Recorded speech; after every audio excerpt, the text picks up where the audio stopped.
Hello friends, मैं अरविंद एक बार फिर से आप सभी का स्वागत करता हूं अपने YouTube चैनल एवन ट्यूटोरियल पर।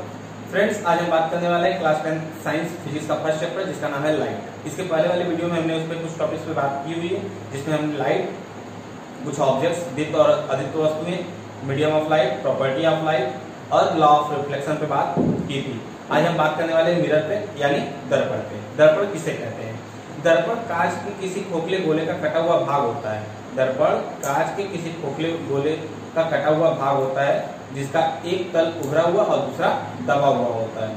इसमें दर्पण दो प्रकार के होते हैं, एक उत्तल दर्पण और एक अवतल दर्पण। इसी में एक और होता है समतल दर्पण, लेकिन उसकी बात हम लास्ट में करेंगे चैप्टर एंडिंग के समय। वहां पर केवल उसकी प्रॉपर्टी की बात कर लेंगे, उसमें कोई विशेष इंपॉर्टेंस नहीं है सिलेबस के अकॉर्डिंग। तो ये बात करते हैं उत्तल दर्पण या अवतल दर्पण किसे कहते हैं। तो पहले बात कर लेते हैं अवतल दर्पण। जैसे कि आप कोई सर्कुलर शेप का मिरर है, आप उसे कट करोगे तो मिरर कुछ ऐसा दिखेगा, आपको दिखेगा। तो यदि हम इसके उभरे हुए तल पर पॉलिश कर दें, इसकी इस साइड पर हम पॉलिश कर दें, तो जो लाइट का रिफ्लेक्शन होगा, वह इसके दबे हुए तल से होगा, दबे हुए तल से। तो जब प्रकाश का परावर्तन दर्पण के दबे हुए तल से होता है तो इस प्रकार के दर्पण को हम अवतल दर्पण कहते हैं। क्या कहते हैं? अवतल दर्पण। यहीं पर यदि हमारे पास एक मिरर हो और मिरर में हम दबे हुए तल पे पॉलिश कर दें, दबे हुए तल पे पॉलिश कर दिया जाए और जो प्रकाश का जो परावर्तन हो वो उभरे हुए तल से हो, तो इस अवस्था में ये जो हमारा दर्पण होगा वह उत्तल दर्पण होगा। आई होप बात समझ में आ रही होगी आपको। एक बार फिर से रिपीट कर देते हैं। दर्पण क्या होता है? दर्पण किसी कांच के खोखले गोले का गोलीय पृष्ठ होता है या कटा हुआ भाग होता है। सिंपल सी लैंग्वेज में कह दिया जाए तो दर्पण किसी गोलीय कांच का कटा हुआ भाग होता है जिसका एक भाग दबा हुआ और दूसरा पृष्ठ उभरा हुआ होता है। लाइक कुछ ऐसा दिखाई देता है। यदि इसमें प्रकाश का जो परावर्तन है दबे हुए तल से होगा तो अवतल दर्पण कहलाएगा, और यदि प्रकाश का परावर्तन उभरे हुए तल से होगा तो उत्तल दर्पण कहलाएगा। अर्थात हम कह रहे हैं दर्पण दो प्रकार के होते हैं। कौन कौन से? अवतल दर्पण और उत्तल दर्पण। आई होप ये बात समझ में आ रही होगी। इसी तरीके से इसकी कुछ और डिफिनेशन है इससे रिलेटेड, आइए उस पर बात करते हैं। ठीक है, क्या डिफिनेशन है? सबसे पहली टॉपिक की बात करें तो बात होती है मुख्य अक्ष। मुख्य अक्ष, मुख्य अक्ष क्या होता है? ठीक है, मुख्य अक्ष का मतलब क्या है? जैसे कि आप समझ रहे हो कि ये जो दर्पण हमें मिलेगा वह दर्पण कोई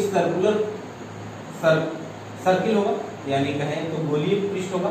इस गोलीय पृष्ठ का सेंटर भी होगा, बिना सेंटर के तो ये बनेगा नहीं। और यदि इसको हम कट कर कुछ ऐसा रख ले तो भी तो, यदि कट कर ले तो भी तो सेंटर रहेगा ना, क्योंकि सर्कुलर पृष्ठ कट हुआ है तो इसका सेंटर तो कहीं ना कहीं होगा ही। तो यहाँ था तो यही रहेगा ये सेंटर इसका। तो प्रिंसिपल एक्सिस की बात करने वाले हैं तो ये जो हमारे पास मिरर है, यानी ये जो हमारे पास कांच का कटा हुआ भाग है, इस कांच के कटे हुए भाग को यदि मिड से पॉइंट कर लिया जाए तो इसे हम दर्पण का ध्रुव कहते हैं। ठीक है, और वह लाइन जो इस दर्पण के इस सर्कुलर पृष्ठ के केंद्र और ध्रुव से होकर जाती है, वह लाइन जो इस सर्कुलर दर्पण के यानी सर्कुलर मिरर के केंद्र और ध्रुव से होकर जाती है, उसे हम मुख्य अक्ष कहते हैं। आई होप बात समझ में आई होगी। डिफिनेशन आपको दिख रहा होगा, यहाँ पे लिखा हुआ है। फिर समझिए, मुख्य अक्ष किसे कहते हैं? जब किसी सर्कुलर पृष्ठ के केंद्र और पोल से होकर जाने वाली रेखा मुख्य अक्ष कहलाती है। किसी दर्पण के ध्रुव तथा केंद्र से होकर जाने वाली रेखा मुख्य अक्ष कहलाती है। क्लियर? आइए नेक्स्ट टॉपिक में बात करते हैं। नेक्स्ट टॉपिक है दर्पण का ध्रुव। एक बार उस पर भी डिस्कशन कर लेते हैं। वो एक छोटी टॉपिक है, दर्पण का ध्रुव होता क्या है। कोई दर्पण आपके पास है, उस दर्पण को एक ऐसा बिंदु जो उस दर्पण को दो बराबर भागों में विभाजित करता है उसे हम दर्पण का ध्रुव कहते हैं। क्या कहते हैं? दर्पण का ध्रुव। आपको लिखा हुआ दिख रहा होगा डेफिनेशन दर्पण का ध्रुव का, वो भी देख लीजिए। दर्पण का ध्रुव किसे कहते हैं? ये जो मिरर है, इस मिरर को दो बराबर भागों में जिस पॉइंट से डिवाइड होता है उसे ही दर्पण का ध्रुव कहते हैं। आइए नेक्स्ट टॉपिक बात करते हैं। नेक्स्ट टॉपिक है हमारा वक्ता केंद्र। वक्ता केंद्र किसे कहते हैं? बात करते हैं वक्ता केंद्र क्या होता है। वक्ता केंद्र का मतलब क्या है? गोली दर्पण जिस खोखले गोले का भाग होता है, गोली दर्पण जिस खोखले गोले का भाग होता है, उस गोले के केंद्र को ही उस मिरर का वक्ता केंद्र कहते हैं। अर्थात ये गोली दर्पण ये है और इसका सेंटर ये है, तो यदि इसी का कटा हुआ भाग है, इसी दर्पण का कटा हुआ भाग है, सपोज दैट हमने यहाँ से कट करके निकाला है, तो इस मिरर का जो वक्ता केंद्र होगा वो यही होगा, जिसे हम स्मॉल कैपिटल आर से रिप्रेजेंट करते हैं। आई होप बात समझ आ रही होगी। बात समझिए वक्ता केंद्र कहते हैं किसे? वक्ता केंद्र का मतलब गोली दर्पण जिस खोखले गोले का भाग होता है उसके केंद्र को ही उस दर्पण का वक्ता केंद्र कहते हैं। इससे वक्ता त्रिज्या कहते हैं, कैपिटल आर से रिप्रेजेंट करते हैं, और ये जो केंद्र होता है उसे ओ से रिप्रेजेंट करते हैं। नेक्स्ट बात आती है वक्ता त्रिज्या की। तो गोली दर्पण जिस खोखले गोले का भाग होता है, गोली दर्पण जिस खोखले गोले का भाग होता है उसकी त्रिज्या को ही गोली दर्पण का वक्ता त्रिज्या कहते हैं। इसे कैपिटल आर से प्रदर्शित करते हैं। फिर से सुनिए, गोली दर्पण जिस खोखले गोले का भाग होता है उसके त्रिज्या को ही वक्ता त्रिज्या कहते हैं। इसे कैपिटल आर से प्रदर्शित करते हैं। नेक्स्ट बात करते हैं मुख्य फोकस। गोलीय दर्पण जिस खोखले गोले का भाग होता है, मतलब क्या है? आइए इस डिफिनेशन को समझाने के लिए सबसे पहले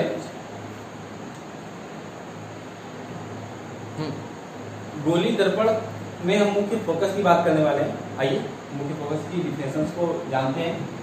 गोली दर्पण में मुख्य अक्ष के समांतर, जैसे कि आपने एक मिरर ले लिया, चलिए हम एक अवतल दर्पण ले लेते हैं, कन्वेक्स मिरर ले लेते हैं, ठीक।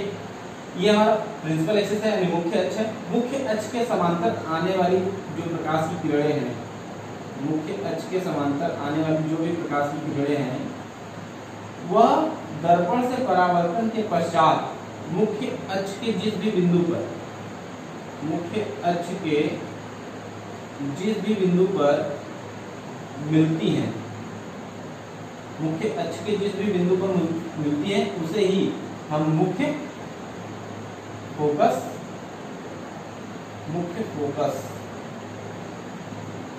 कहते हैं। बात समझ में आई? फिर से सुनिए, मुख्य फोकस की परिभाषा, गोली दर्पण के मुख्य अक्ष के समांतर आने वाली प्रकाश की किरणें, गोलीय दर्पण के मुख्य अक्ष के समांतर आने वाली प्रकाश की किरणें दर्पण से परावर्तन के पश्चात, दर्पण से परावर्तन के पश्चात मुख्य अक्ष के जिस भी बिंदु पर, मुख्य अक्ष के जिस भी बिंदु पर मिलती हुई प्रतीत होंगी या मिलती हैं, मिलती हुई प्रतीत होती हैं या मिलती हैं, उस बिंदु को ही मुख्य फोकस कहते हैं। इसे हम कैपिटल एफ से रिप्रेजेंट या प्रदर्शित करते हैं। अब बात आती है फोकस दूरी किसे कहते हैं। आइए वो डिफिनेशन भी यहीं पे हम समझ लेते हैं, फोकस दूरी किसे कहते हैं। दर्पण के, गोली दर्पण के पृष्ठ से लेकर, गोली दर्पण के पृष्ठ से लेकर मुख्य फोकस तक की दूरी, गोली दर्पण के पृष्ठ से लेकर मुख्य फोकस तक की दूरी फोकस दूरी कहलाती है। इसे हम स्मॉल एफ से रिप्रेजेंट करते हैं।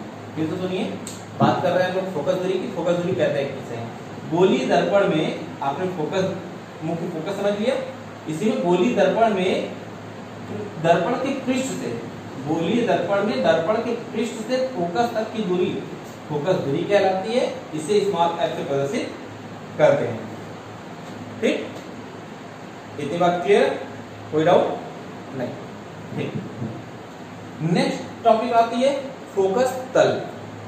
फोकस तल किसे कहते हैं, यानी फोकल प्लेन। फोकल प्लेन का मतलब क्या है, आइए समझते हैं। जब कोई मिरर आपके पास होगा तो उसका सेंटर होगा, उसका मुख्य फोकस भी होगा, यानी मेन फोकल भी होगा, उस मेन फोकल के परपेंडिकुलर, मेन फोकल के परपेंडिकुलर, डेफिनेशन यहां लिखा हुआ आपको दिख जाएगा, मेन फोकल के परपेंडिकुलर पास होने वाली प्लेन, पास होने वाले तल को हम फोकस तल कहते हैं। क्या कहते हैं? फोकस तल कहते हैं। फिर से सुनिए क्या होगा। गोली दर्पण के मुख्य फोकस के अभिलंबवत, गोली दर्पण के मुख्य फोकस के अभिलंबवत गुजरने वाले तल को हम फोकस तल कहते हैं। क्या कहते हैं? फोकस तल कहते हैं।